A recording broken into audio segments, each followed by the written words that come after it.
As a tennis player, you've been told to watch the ball hundreds, even thousands of times, and unfortunately, it's making you worse at tennis. That's because by over-focusing on the ball, you're missing critical information that would make you an anticipating player instead of a reactionary one, which is what most players are. If you're ready to see the game of tennis through completely new eyes so you can unlock huge improvements, then keep watching. First things first, another way of saying watch the ball would be to say focus on the ball using your sharp central vision. Humans with both eyes working together have over 180 degrees of total field of vision, unless you have a gigantic nose like I do. That really gets in the way. And we have right at the middle of that over 180 degrees of total vision our central vision or foveal vision, which is only 5 degrees. 5 degrees of our vision is our sharp, focused field of view. To see this in action in everyday life, next time you speak with somebody in person, notice how you can only focus sharply on one of their eyes or the other, not both at once. And by the way, this is also why it's so important in interpersonal communication to maintain eye contact. The person you're talking to will know instantly if you're either uninterested or focusing on, well, something else. Hello, my eyes are up here. Here's another quick test. Even if you're watching this video on a phone with a screen just a few inches wide, notice how you can only focus on one of these balls or the other. Your brain has to pick which ball you want to watch with your sharp vision, and the other one is going to be blurry because you're using your peripheral vision to see it. By the way, can you tell who signed these balls? 2 really special people. What that means, and this is critical, is that you can only visually focus or actively watch one thing at a time. You can't watch the ball and watch your opponent simultaneously. And the implications of this are huge when it comes to whether you can actually anticipate on the court or not.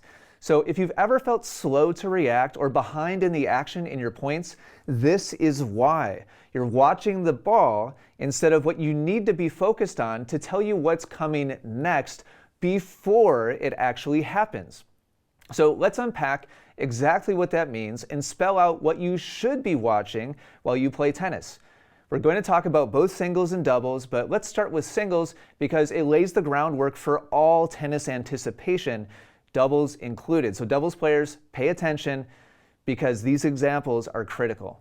Here's a real-world example of Novak Djokovic so we can start learning about what to look at instead of the ball. So Novak just completed his serve and he's serving and volleying. He comes forwards, hits his first volley to the open court, and here's where we're going to start studying exactly what clues we can pick up on from our opponents. So as his opponent starts running for the ball, does this look like a balanced, comfortable type of movement towards the ball, or is he stressed and strained and struggling to probably even go get the ball? This is clue number 1, that, by the way, we can either be watching our ball at this point to get the satisfaction out of watching it go into the open court, watch whether or not it's going to be in bounds, and then see if it trails away from our opponent, if it's going to be a winner or not, or we can choose to watch our opponent. Remember, we can only watch one or the other. So clue number 1 here is our opponent's movement,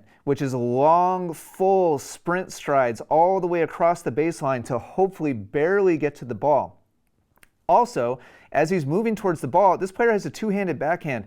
Is he running towards the ball with both hands on the racket or one hand on the racket? It's just one. Then, as he gets closer to the ball, notice how Novak still has plenty of time here, but he stops his movement in towards the net, and he's just waiting and watching now. Have you ever heard the instruction to close in tight to finish out the point? He's not why? Well, why isn't he doing that? Why isn't he running in for the easy volley to put it away? The wheels are already turning, and he's anticipating something other than a driven passing shot. Because look at his opponent, fully starting to stretch and slide, and his back is facing towards the net. It's impossible to hit an accurate, precise, powerful shot from this position. Plus, His opposite hand is off the racket, and as he goes forward towards contact, what direction are his strings facing? He hasn't hit the ball yet, but if you're watching for all these things, the side of the racket that he's going to hit the ball with is facing straight upwards. So what type of shot? Obviously, this is pretty obvious, slowing it down, but mastering reading these things in real time in the chaos of a point takes a tremendous amount of focus and intentionality. The strings are facing straight upwards. So now watch Novak. Before the ball gets hit, look at how Novak is leaving the court just before contact. I'm going to go back and forth a couple times. Look at how Novak's legs are extending here just before the ball gets hit. And his legs are extending because he's hopping up and pivoting around to turn his body to the side and start pushing his momentum around back towards the baseline, because he already knows this is going to be a lob. He read it ahead of time, and the reason why he was able to read it is because he was studying all of these different clues, all of the evidence from his opponent to get an early read and start shifting his momentum in the right direction before the ball was hit. And this is all because he was not watching the ball, he was watching his opponent instead. Here's another example from Novak, totally different one. This time he's returning serve and he shanks the return. That should make everybody feel better at home. And so this is kind of a bloop ball that is just kind of floating, kind of knuckling, and it's going to be landing short inside the baseline. And so look at his opponent this time. Look at how all the factors are totally different. This time, as he moves towards the ball, he's taking little, small steps to be able to fine-tune his position with the ball. He's setting his hands up in preparation high, above shoulder height. Why would that be? Probably because he wants to meet the ball up high and attack and hit something aggressive and offensive. And as he gets ready to hit, instead of his back facing towards the court and his racket face being open, he's coiled and turned to the side, and this time his racket strings are facing downwards. So these are all signs, indicators, clues that he's getting ready to hit this ball hard. Also, what direction is his momentum traveling? As opposed to the previous example where his momentum was traveling away from the baseline, this time he's moving actively forwards towards the net to give himself extra momentum through the point of contact. All of this evidence adds up into offense, attack. He's going to hit this hard. He's going to try to put the ball away. So watch Novak on the other side. Before the ball is hit, he shifts his momentum and slides to his left in anticipation of what is going to be an attempt to try to put the ball away. He starts moving, and by the way, he's reaching back in his catalog of all the different times that he played this opponent, all the different short sitters that he pounded, and how many times he went this way and how many times he went this way to try to calculate which way do I want to go. Because if he just stands in the middle, his opponent has the weapons and the offense and the precision to hit a winner in either direction if he just stands there. So Novak, because he's not watching the ball and he's watching his opponent and he reads all these signs, is intelligently just picking a direction. He's making an informed guess here and preemptively sliding in this direction to anticipate the attack, and that puts him in position to be able to play defense and stay in the point.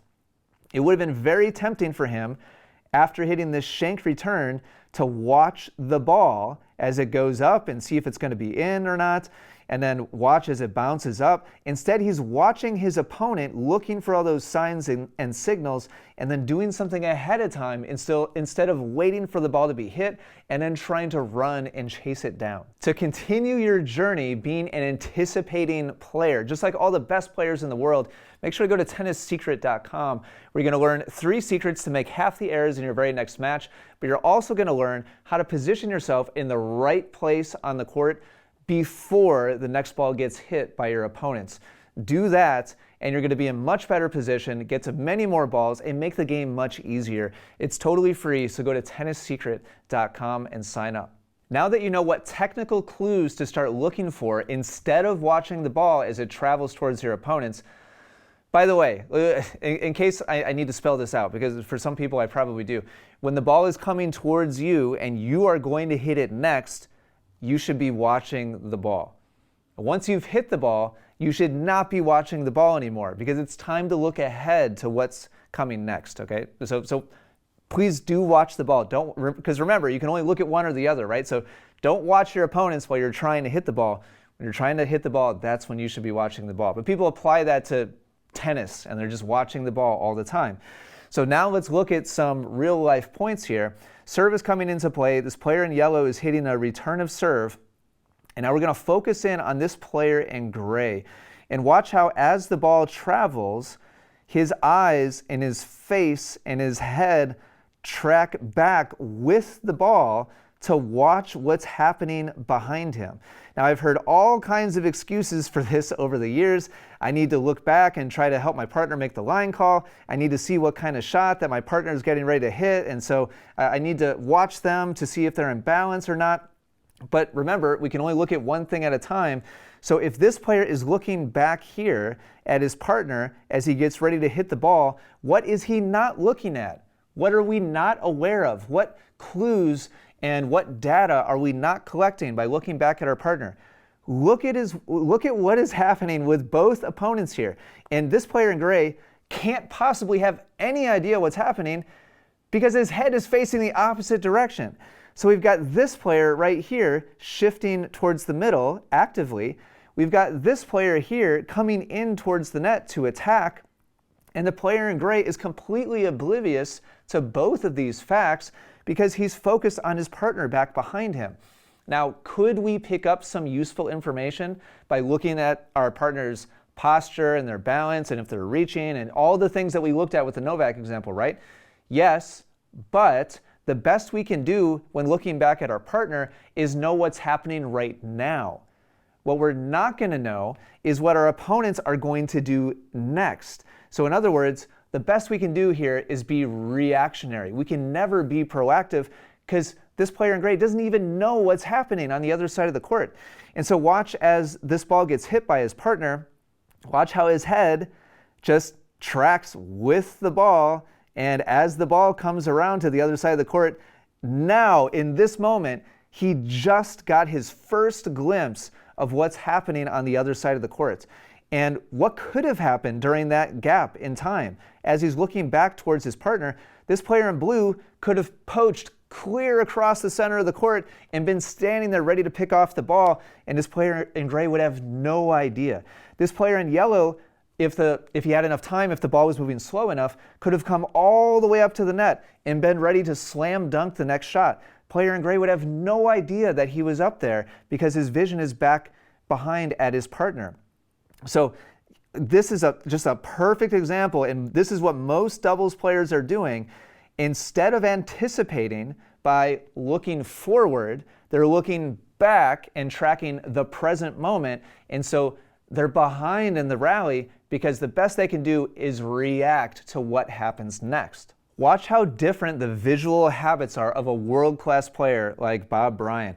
Serve is coming into play right now to his brother Mike, and as the serve bounces in the box, now obviously there's line judges here, so he's not in the habit of making any line calls because he just doesn't have to, but look at how his face never even turns to the side to see the bounce. Instead, we can tell because of his hat, where is his focus? Where's his vision right now? And by the way, where's his stance? His whole body and all his attention is all lined up to what really matters. This is the player who can have the next ball possibly, and he's the one that poses the threat mostly to Bob because he's in the offensive attacking position up at the net.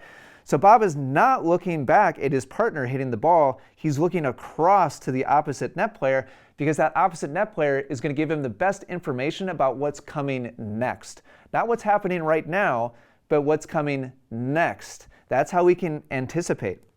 Then he keeps focusing. Watch the bill of his hat here. He keeps focusing on that player at the net until the ball actually makes it past that net player, and only then does his hat turn to look at the player in front of him.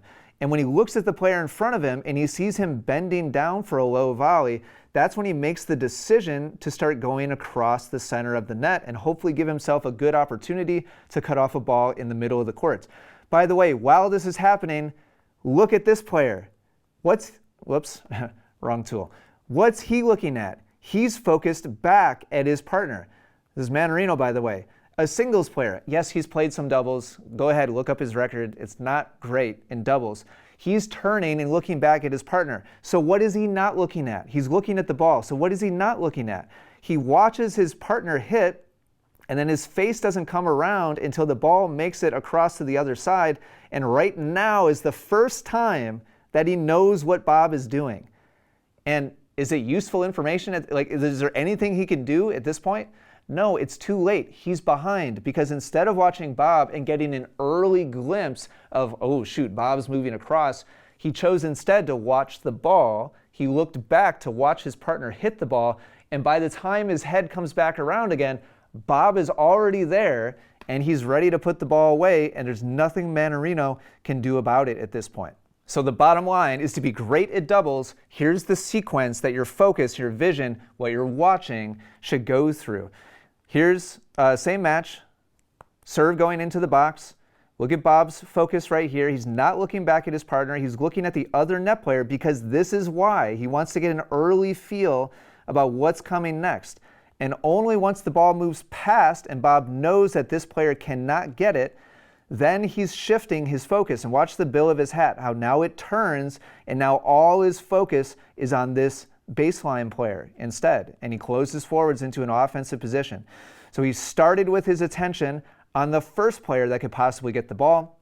Once he knows that player will not get the ball, then his attention shifts to this player, and he's watching this player like a hawk to see if he can get some early information or read about the direction of the ball, how easy or hard of a time he's going to have hitting it.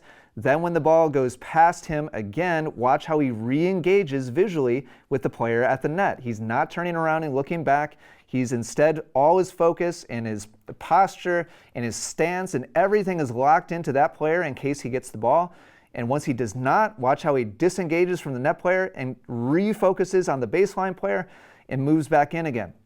So he's going back and forth between focusing on the net player, then focusing on the baseline player, then focusing on the net player, then focusing on the baseline player. If at any point the ball comes to him, that's when he'll watch the ball. But until the ball comes at him, or he goes to get the ball and he knows he's going to hit it, he's not watching the ball. He's watching a net opponent, baseline opponent, net opponent, baseline opponent. And if at any point he can get the ball, that's when he'll watch the ball. By the way, you can find examples of world-class doubles players looking back at their partner. Most of the time, they get their head back around again to look at the opposite net player before the ball actually gets hit by their partner back behind them. Bryan brothers included, just in full transparency. So this isn't 100% hard and fast rule. However, in my experience, most everyday tennis players are so incredibly locked onto the ball, and they're so incredibly behind in the action, and they have no ability to anticipate because of this habit. So I would highly recommend you totally break free of this habit for a while and get good at reading your opponents one at a time, reading their body language and their movement and what they're doing with their hands and what they're doing with their eyes, so that you can start getting better at anticipating. This is going to open up huge doors for you in your tennis and help you improve dramatically. So can't wait to hear about your improvements when you put this into practice. Thanks for watching today. I'll talk to you again in the next one.